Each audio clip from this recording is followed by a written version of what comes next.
kikkailija, moro tai saku. Millä nyt ikinä haluaakaan nimetä. Semmoisella idealla, että kun älyn, että mulla on liikkuvuus aika hyvä, niin lähdetään kokeilemaan, mihinkä kaikkeen sitä pystyy ja taipuu. Ja sillä olkoon tää nyt sit vaikka joku fucking joogasessio tai mikä ikinä. En mä tiedä. Kunhan nyt jotakin vöyhätä menemään. Joo. Jätän tosta vaikka ensimmäisenä jalat yhteen ja tuosta lähtee persettä ulospäin ja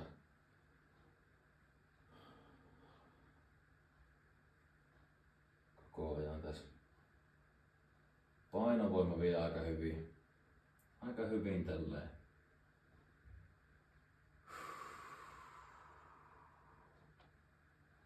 Sitä pitää muistaa aina hengitellä hyvin.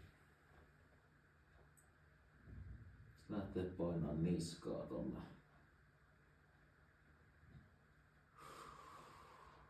Vähän voi käsiä jeesiä tuolta kantapäitten hollelta ja sitten korut tulee eteen.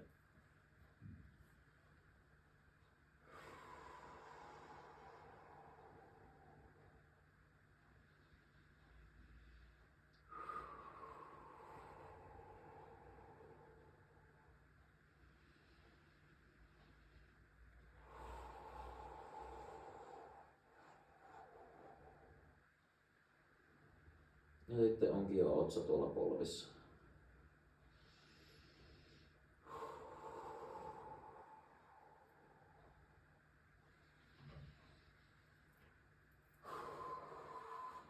Aika hyvin venyttää tuolta perseestä ja takareidet ja kaikki sydämit. En mä tiedä miten tästä sit lähtis.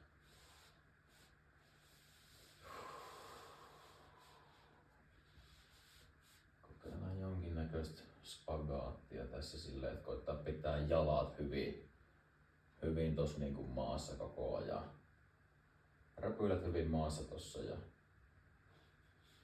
lähtee vaan liuuttaa tonne eteenpäin pikkuhiljaa silleen, miten se kroppa antaa myöden ja koittaa pitää hartiat suorassa, keho suorassa ja oikein lantiolta se.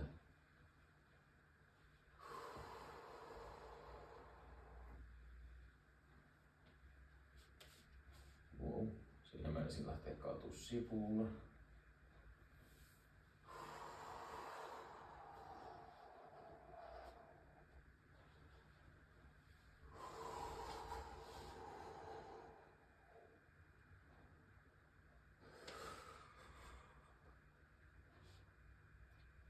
Polvi tonne maahan. Niin.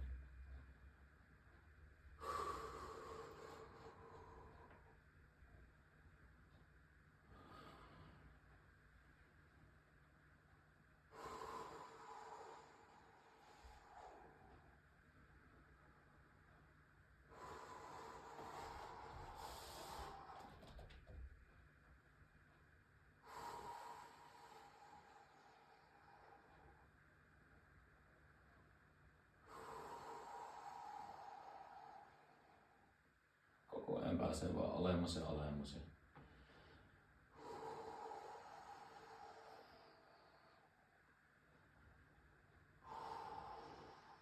Nyt rupeaa olemaan aika äärirajoilla.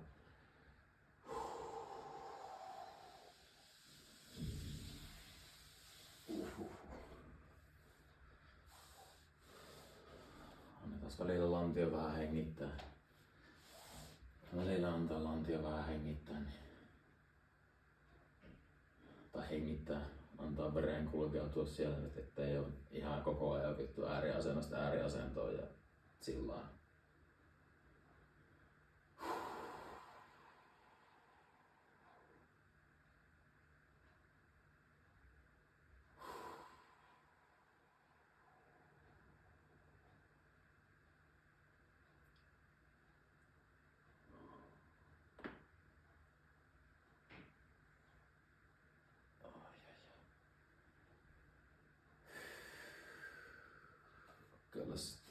toiselle puolelle.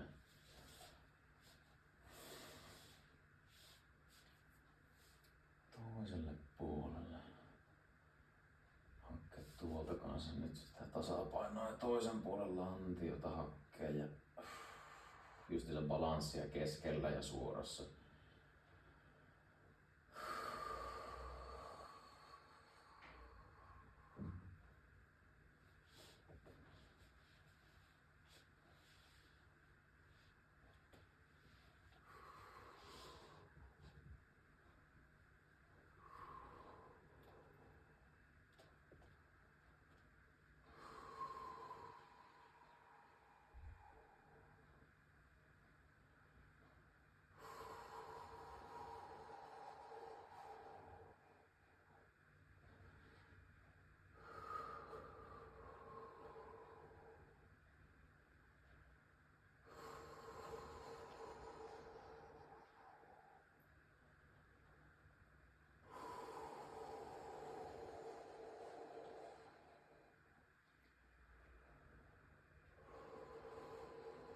Ja sit ollaan melkein täällä maassa.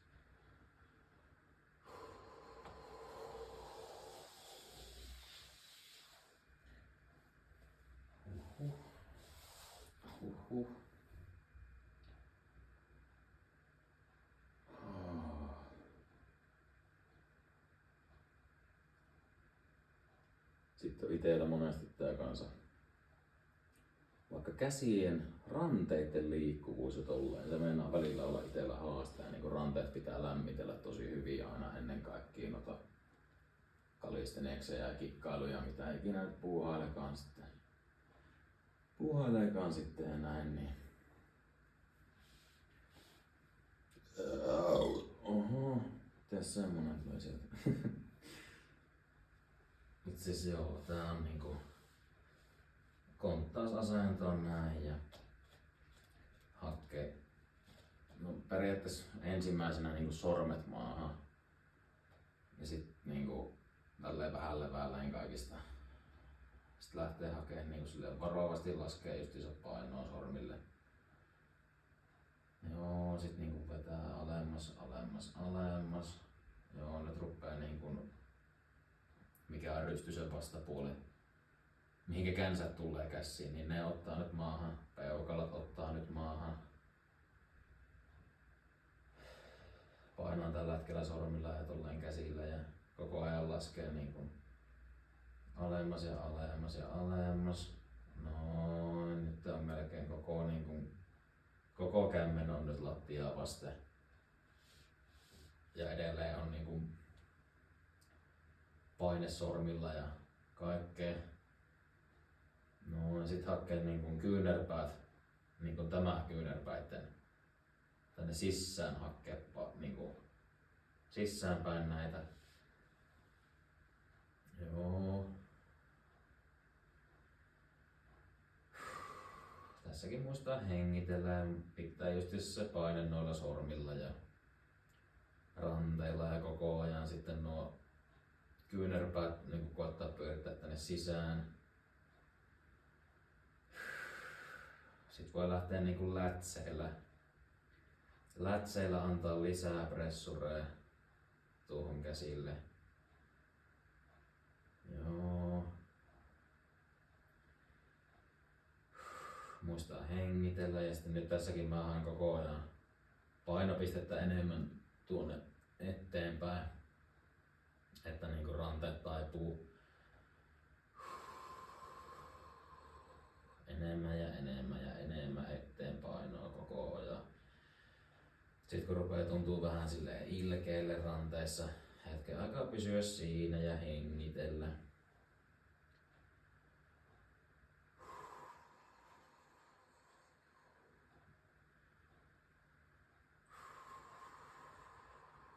Pääsee taas pikkusen eteenpäin, joo.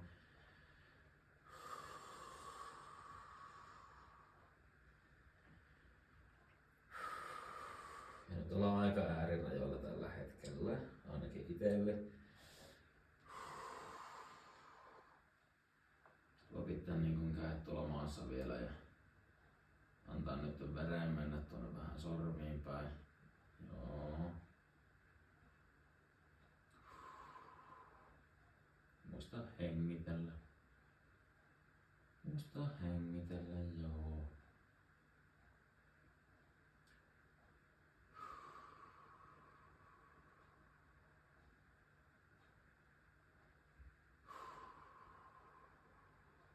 Sitten kun huomaa, että niinku forkuissa rupeaa tuntua silleen, että veri palautuu niinku forkkuihin jo vähän sen ja näin takaisin, niin sit vaan ottaa semmosen pienen varmistuksen justiinsa, niinku pidät polvet edelleen maassa, kämmenet niinku koko ajan tuolla maassa ja nostaa persettä vaan. Ja silleen muista ne kyynärpäät pyörittää tonne sisäänpäin.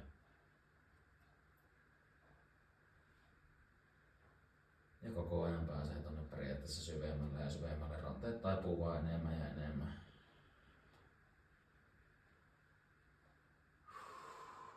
Joo. Vähän lepuutellaan. Niin palautuu ranteisiin sitten hyvin veriin.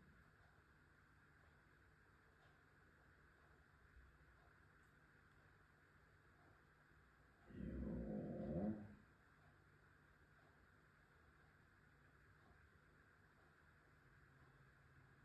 Monesti sitä ottaa kanssa, että kädet laittaa nyrkkiin ja sitten pyöritellä ranteita. Niin. Se vähän palautuu sit sinne ja veriin nimenomaan.